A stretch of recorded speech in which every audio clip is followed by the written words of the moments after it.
A very warm welcome to this week's edition of Invest Africa. I'm Godfrey Motizwa. Now, the 23rd edition of the World Economic Forum on Africa was recently held in Cape Town under the theme of delivering on Africa's promise. Tonight on the show, we delve into some of the more important issues that emerged from this meeting, and I've got some very big experts here with me in the studio to discuss just what came out of that World Economic Forum in Cape Town. And we're joined, if I can introduce them, Yunus Suleiman. He is chairman of KPMG for Africa. Also with us is Martin Davies, is CEO of Frontier Advisory, and Innocent Lutiro from Bain & Company. He is a partner there. Last but not least, we will be joined on the discussion from a Nairobi bureau by Moses Mwaura. He is CEO in Nablus East Africa region. Gentlemen, thank you for joining me. Now, I said what the main theme was, which is delivering on Africa's promise. That's what WEF identified and said they wanted Africa's biggest leaders, private sector leaders, as well as politicians to focus on. Let me begin with you, Innocent, right out there. Did we discuss the structures and the means that are required to deliver on this promise that Africa, that everybody is talking about the continent? Thanks, Godfrey. The first point to make is that definitely conversations started.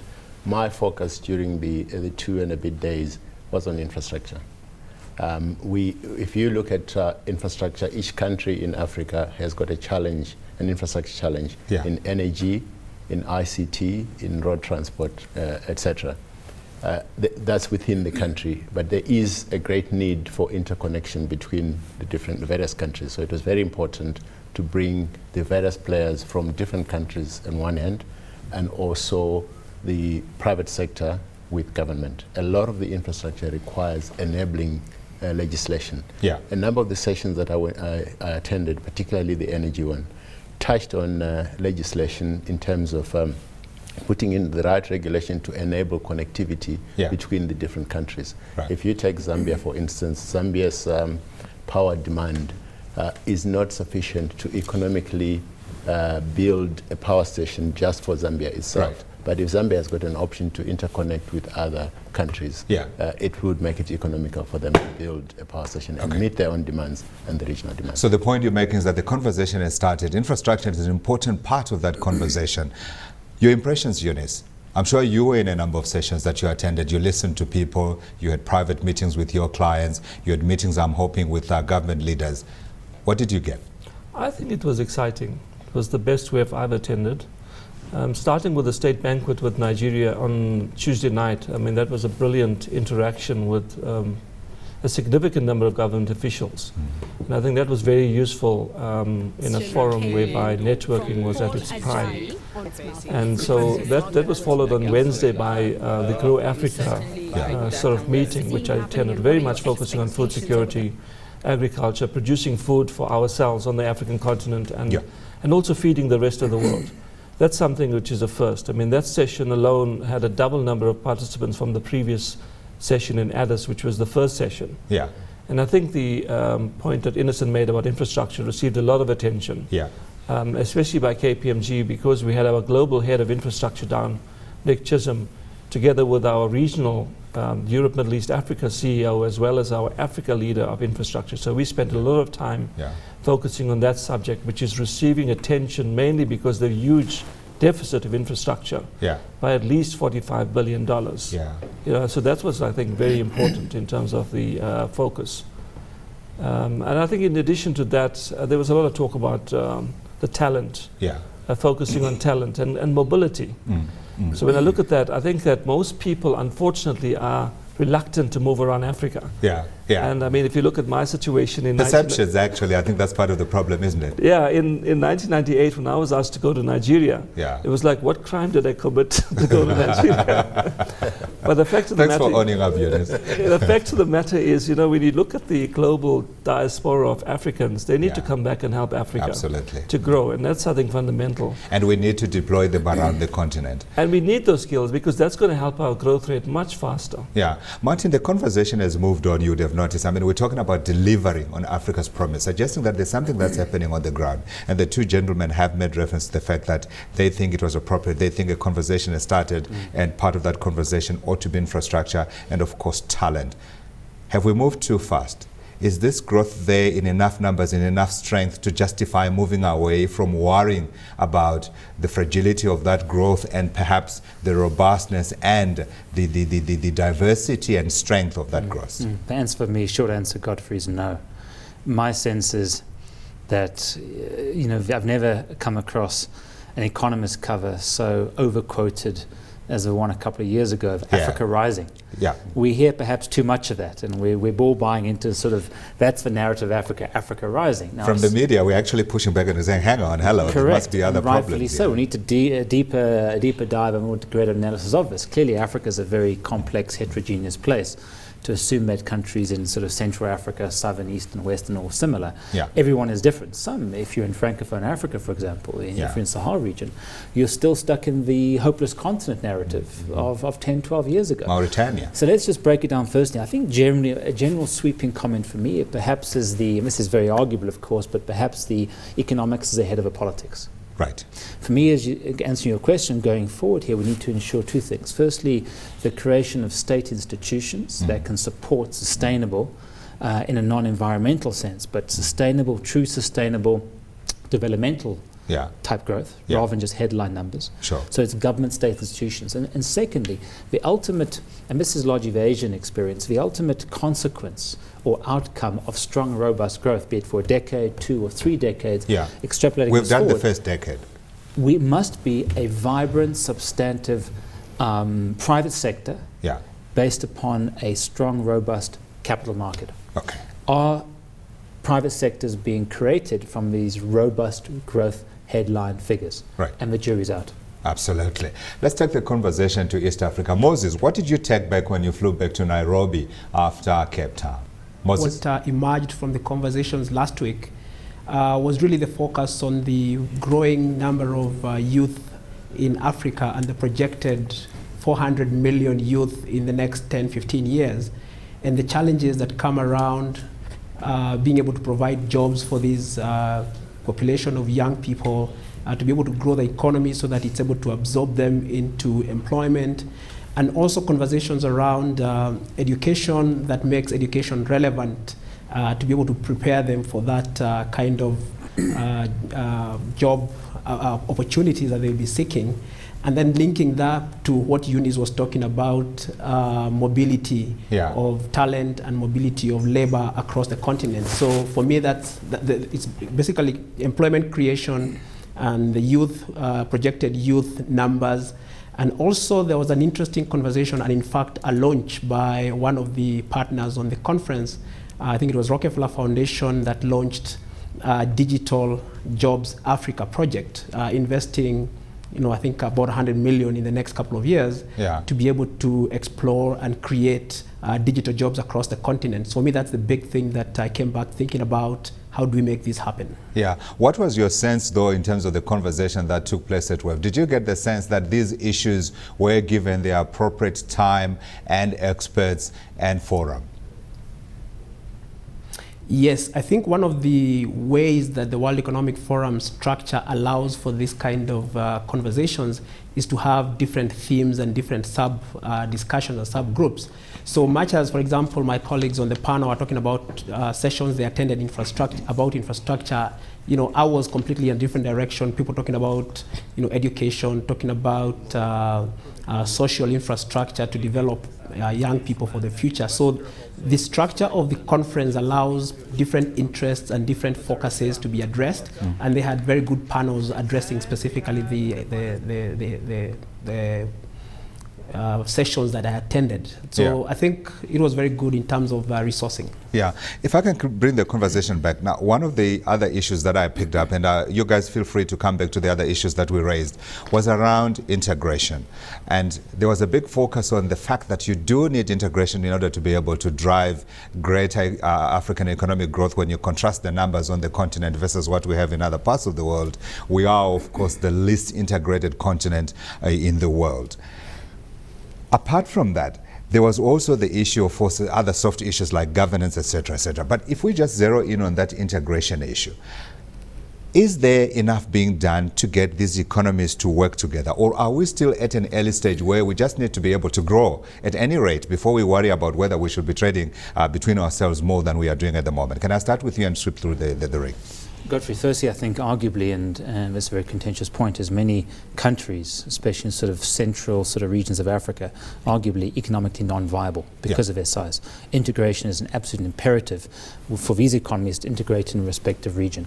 East Africa is certainly the most progressive around region integration. So much more could be done in a West African and a Southern African context to build greater economies of scale. And as was very evident in the BRICS panel, which Jacob Zuma addressed amongst others, was that in this sort of post-BRICS or this BRICS environment world we live in, is big is beautiful, big is attractive for capital.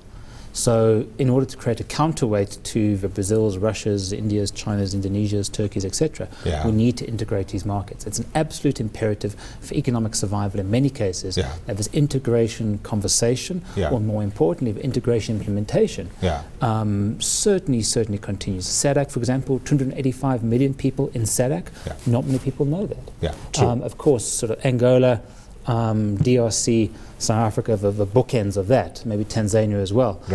To integrate, the whole of the Congolese population is a bit ambitious, perhaps, but at least the southern part around Katanga province. We need to integrate arguably for greater economic viability. Did we take integration forward, Eunice? I think we're not going fast enough in terms of integration. And I think the important thing is that with these infrastructure projects that are being planned, I would suggest that ultimately that would help the integration strategy. But I think we've got to start with clusters. Like Martin was talking about, in terms of the East African cluster, it's further down the track. West Africa has been talking about it for a long time in terms of ECOWAS. We've got SADC. There's a lot of things that need to be put in place. And I think we've got to cut through the complexity and make sure that we kind of get the clusters sorted out, and then with a big plan in place so that they can connect, more specifically on road, rail, transportation as a starting point. Because when you have roads and rail that really connect the continent, everything else will fall in place, especially in terms of the actual economic upliftment of those communities where those roads or rail will go through. So we're coming back to the issue, the fact that we need to find that infrastructure in place. Is coming back full circle to you, Innocent. If I can come to you for final thoughts on this issue around integration. Do you feel that it got enough time? On the point of integration, as Bain and Company at the beginning of this year, we did a study for the World Economic Forum on the effect or the benefit that you would get by improving the inefficiencies at border posts in sub-Saharan Africa. That report shows that just by addressing half of the inefficiencies, you release up to 12% GDP growth. That underscores the importance of integration. And I think the borders are the physical representation or manifestation of a lack of integration. If I come back to the power issue again, the integration of the networks is important. Absolutely, so this has to be done. Final comment from you, Moses, before we let you go. Yes, absolutely. I think 2 or 3 points. There was, of course, conversations around the value of infrastructure. And there was one example that was given, I think, between Nairobi and Ethiopia. There is a gap of 100 kilometers of road that basically frustrates a lot of the potential trade that could be happening between those countries. And therefore, how we prioritize that to be able to open up the opportunities. But for me, I think more importantly were conversations that I attended around integration related to people mobility. So for example, the issue of visas. Visas was a big discussion where you find, a business leader requires 2 or 3 days to access a visa to a neighboring country, while really he doesn't have the time for his passport to sit 2 or 3 days in an office getting a visa. And therefore, being able to open up mobility for people goes a long way to help in integration. And one of the panelists has talked about how much progress has been made in East Africa. And for example, I can tell you, there is an East African passport that is shared among the 5 countries of East Africa. and anyone who carries that passport and is crossing the border within those countries doesn't need any processing of visas or anything that basically frustrates and reduces that integration among the people themselves. Absolutely, Moses. Thanks very much indeed. Moses Mwaura, CEO of Enablers East Africa region. Thanks for joining us for that short conversation. We need to take a short break now. When we come back, we will be discussing more of what was missing from that WEF agenda. Don't go away.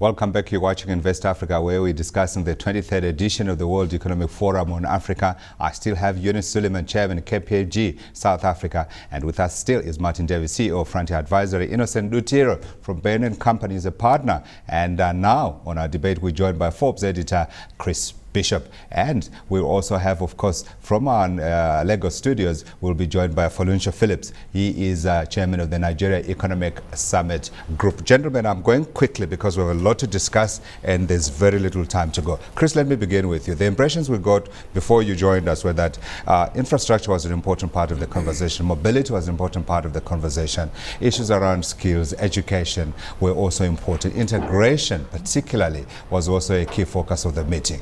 From your interviews, what did you pick? No, I mean, I thought that at least at this particular WEF, there was a plan put out of these 50 infrastructure projects, of which are going to be whittled down to 15. I thought there was some skepticism I was picking up because people were saying it's okay to draw lines on the map, etc., and want to go from Cape to Cairo, whatever. But there was also a feeling, though, that there were plans being made, that people were prepared to put up their money, even though everyone accepted it was going to be a struggle in the present climate. I felt that there was a bit more cohesion in the way people were looking forward and trying to get the money together. But as we know, it's going to cost something like $100 billion to actually even make a dent in the infrastructure problem. So that's the kind of feeling I was getting. Yeah. And so if we take that conversation forward then from what Chris is saying in terms of the interviews, the commitment that you are seeing from the people that you saw at WEF. Let me begin with you, Innocent, before we go to Nigeria, because we've got to get the guy from Nigeria's thoughts on this as well.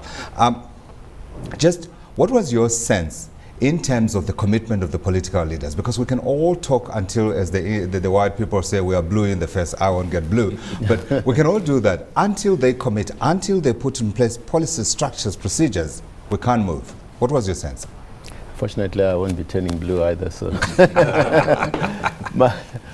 my sense was that having been to several World Economic Forum meetings in Africa, the biggest criticism that the forum attracts is that it's a talk shop, and from one year to the other, the agenda changes, and there's no reflection on what happened. Is it not meant to be a talk shop? It is. But if it is a talk shop, in between the talk shops, there has to be action. Sure. And at the next talk shop, maybe we need to talk about what we talked about last year and how far we've gone. So what the commitment for what was missing was obviously timelines in terms of all the commitments that are there, but within what timelines. We are setting up a BRICS bank. When? Right. We need $93 billion for infrastructure spend. Yes. And African Development Bank came up with a solution in terms of getting money from reserve banks or central banks. Yeah. When is that going to happen? Yeah. So in my view, that's what was missing in terms of commitment. Absolutely. Let's take that conversation to West Africa. Mr. Phillips, you're joining us now. You tell us, from where you sit, from your conversations with business leaders, with private sector leaders, and your colleagues from this side, what did you come away with? Well, I think that fortunately what was coming up each time, surprisingly enough, was the issue about jobs. Because irrespective of what individual companies and organizations were doing, I think the leadership is beginning to appreciate the fact that we need to convert all these wonderful potential we're talking about into jobs. And how do we do that? It's propping up, and there's a slight trepidation on the part of the leadership that, look, if we don't deal with this issue now, we've got this huge bulge of young people that don't have work. is beginning to stare us in the face in various ways, especially in a place like Nigeria. That there's a huge and increasing consciousness about jobs, creating jobs. I'm going to come to you and ask you what you are going to add to the agenda for 2014. But before we do, let's just talk about the jobs issue. Did it receive enough attention from you two guys? I think if you look at it, I mean, 200 million youth between 15 and 25 are there in Africa. That's the largest population in the world. And I think although we talked about skills development and education, I don't think enough time was spent on that. And possibly for 2014, Felucio is really going to blow our minds away because it's going to be in Abuja. And him being the chairman of the actual summit group, which is going to host it, we're going to expect a lot more delivery. Absolutely. And I think in terms of what was mentioned by Innocent about tracking the actual progress between this year and next year, I think it will be really, really practical to display in Nigeria what has been spent on infrastructure between this year and next year, because definitely that's not being tracked. There is no, let's say, closing structural plan and then following up on the following year. Or a structure for the follow-ups. And to say, what is the follow-up? Martin? No, just to add to that is, we need to see the center of gravity of interest. For me, at the forum this year was not so much Southern Africa, despite the fact it's in Cape Town, was largely East Africa, but inclining towards West. East Africa, new leadership in Kenya. What's happening in Nigeria is obviously exciting for all of us. But the point is from his conversations, and as you said about this talk shop, and Felucio got the hit the nail on the head, is what are states doing thereafter? The visa issue. Rwanda's the only country on this continent, I would argue the most agile economy or country on this continent, which has made sort of visa-free access for everybody going into the country. Why are we not seeing states getting exposed to these phenomenal ideas and content at the forum, becoming more proactive around policy and actually implementation, and differentiating themselves as broader Africa conversation, the Africa Rising, and rather talking about specific countries rather than sort of this amorphous place called Africa. It was interesting because then at the summit, just before the summit started, there was the Nigerian state visit by Goodluck Jonathan, and they did announce a relaxation of visas of some kind where now business people are able to get 3-year visas. Chris, you wanted to add something quickly because we need to get the agenda for 2014. But the thing I foresee as well, what I'm picking up at WEF, was the fact that there's going to be a large-scale bickering between a lot of African nations over this infrastructure. I mean, people are saying that everybody wants the best airport, everybody wants the best port, everybody wants the best roads in their own country. And this idea of creating hubs, which was discussed, where you get infrastructure grouping together in certain regions, there may be some discussion and conflict over actually who gets what. And I can foresee that's going to be a lot of talking before Abuja next year. Well, there was certainly a lot of talking between Nigeria and South Africa, I can tell you that, because I attended one of the sessions and it was very, very interesting indeed. Felucio, let me come to you. You've had one item on the agenda for 2014. Give us what you think 2014 ought to focus on, because as Eunice mentioned earlier, you are on the organizing committee. It's going to be in Nigeria. According to some people, Nigeria is going to be the top dog in Africa economically. Some say it's only a matter of time. I think to start off with, very, very briefly, Nigeria is extremely excited about the opportunity to host WEF, and a lot of preparations already in place, and the president is taking particular interest in all this. We've got the coordinating minister for the economy, the finance minister, and the chief economic advisor to the president actually handling and managing this whole event. We've got the committee set up and everybody's all getting ready. So from a physical sort of support point of view, that's in place. When we begin to look at content issues, we're saying that, look, I've talked about the issue about youth, about the young people, but there's also issues about, it's almost like what do we do at the Nigeria Economic Summit Group? From one summit to another, we've got several policy commissions that are pursuing different tracks.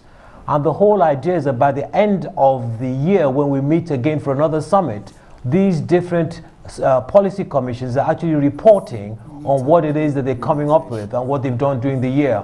So we're talking about performance management here. What are the key performance indicators that we need to set for ourselves from one summit to another? What are the things that we need to achieve, and how do we sort of distribute these things amongst the different countries?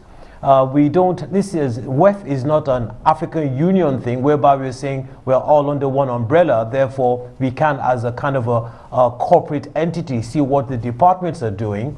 We have a situation here where everybody, they're free to do what they want, and we believe that they have some kind of commitment to a central cause for Africa. Yeah. But having said that, there are different pressures that each one faces.